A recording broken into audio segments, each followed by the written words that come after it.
I'm curious, have any of you guys actually figured out that I use the theme song from this show for my reviews now?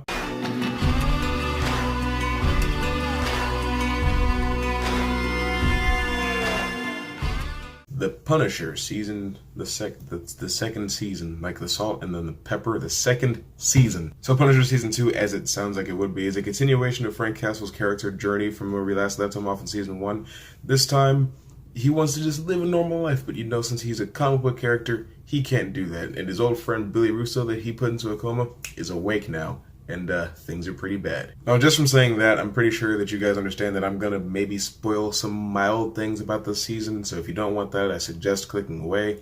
And I don't want to hear a single thing from anybody about spoiling it, because I just told you that I was going to. But Billy Russo, or Jigsaw, isn't the only problem this season. There's also a guy that thinks he's like some sort of priest and that he's serving God in some sick, twisted sort of way, and he's coming after this girl, and Frank is like, well, I can't let this girl die, so he brings her along, and she's like his short round, and eventually they end up building like a Joel and Ellie type relationship, which I think really works and humanizes Frank Castle to being more than just an angry gunman. Now, the angle that they went with Billy Russo without like messing his face up too greatly and making the Jigsaw aspect more his mental state, I felt like that was actually pretty interesting, because usually amnesia subplots are weak and lazy and contrived and they're terrible, but this time it actually felt like it was a more difficult way to continue Billy's character, and it was definitely more interesting because he never really gets the entire picture. He doesn't know who he is or why Frank hates him so much, and he never really finds out everything that happened. He just gets bits and pieces,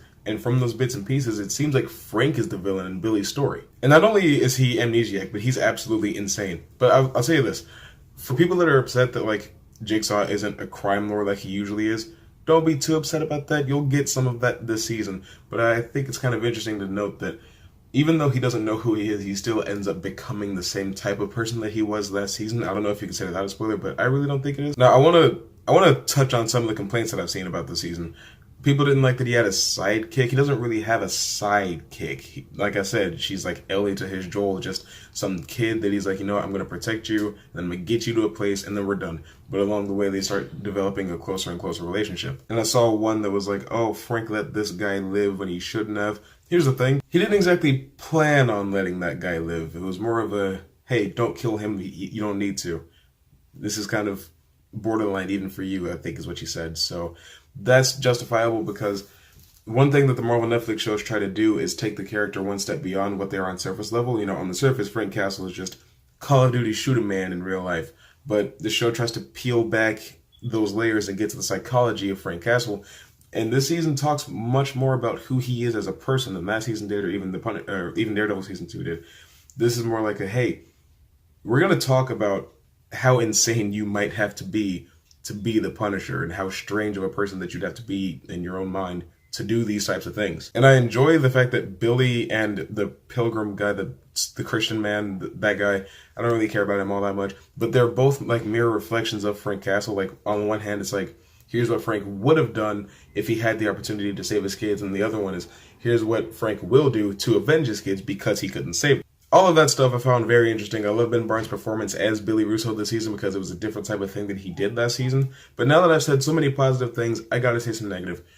Overall, this season of The Punisher has the exact same issue that Daredevil season 2 had, where you have multiple antagonists, but since they're not connected, it doesn't feel layered. It doesn't feel like clever. It feels weighed down and bloated and sluggish, especially towards the end. Like, if they'd chosen one villain, Billy or John Pilgrim, I would have gone with just Billy this season and done John Pilgrim next season. That way you could have trimmed the fat and had less episodes. You still could have had Amy involved in some capacity, just probably wouldn't have been the same. But I think a sacrifice such as that is worth it when in the end you end up with a more focused up and well-directed story, I suppose. I don't want to say that the story for this season is weak. It just seems to sometimes forget what it's about, and it's very easy to forget that Billy is a threat or John Pilgrim is a threat when they haven't been on screen a whole lot in whatever episode you're watching. But I will say, I love the characterization of Frank and Billy in the seasons. Agent Madani is always good to see. I overall like the story and the pacing and the themes of the season. I think it was just a little sloppy in some places. Could have used a little bit more focus, trim the fat, boil it all down, see what you get. and it probably would have been stronger for it, but hey, I don't write these shows. I can't say what I would or wouldn't have done. Overall, I will say that Punisher Season 2 is definitely worth just binging over a weekend. I think it's a great time. So, The Punisher Season 2, have you seen it? What did you think about it? Whatever it is, whatever you think, educate me down in the comments below. And if you like what you're seeing and you want more videos, I will actually put more videos on screen for you to watch. I always forget to do that.